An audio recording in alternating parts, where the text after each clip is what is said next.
Welcome to Lesson 11 on Idioms and Strategies for Translation. This video will explore unlocking cultural and linguistic metaphors in translation. At its core, an idiom is a fixed expression with a figurative meaning, which is the golden rule. The meaning is not the sum of its constituent parts, as seen in the example, to kick the bucket, meaning to die. The transparency continuum proposed by Cowie classifies idioms from completely opaque to highly transparent.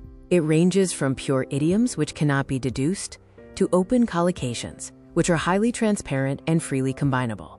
Idioms are frozen expressions that resist variation. You generally cannot replace core lexical items, change word order, or omit or add words. The rules may only be broken strictly for stylistic or comic effect. Idioms take various syntactic guises across languages, from a single noun like brick to a full sentence like to hit the ceiling, and their equivalents in Arabic. Translating idioms involves a minefield of 6 complicating factors: no target language equivalent, deceptive or lack of transparency, misleading similarities, cultural specificity, and language variation. Challenge 1 is the transparency trap, dealing with both deceptive transparency, where context is key, and lack of transparency, where components are too archaic for native speakers to recognize. Challenge 2 is cultural specificity. Direct translations fail when the cultural anchor is missing, as seen in examples like, quote, red tape and apples and oranges across English and Arabic. Challenge 3 is misleading similarities. Never impose source language semantics onto target language idioms based on formal similarities, as illustrated by the, quote, tighten the belt dilemma in Arabic.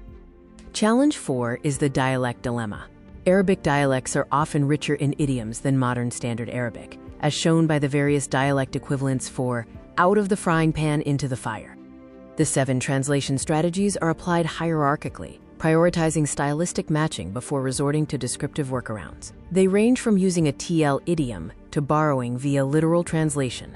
Strategies 1 and 2 focus on idiomatic matches. Strategy 1 uses similar meaning and form, like face-to-face. Strategy 2 uses similar meaning but dissimilar form, such as a drop in the ocean.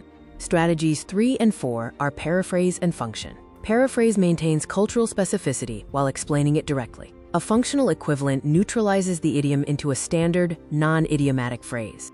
Strategies 5, 6, and 7 involve structural adjustments. Omission is used when the idiom adds no value. Addition clarifies meanings when literal and figurative coincide.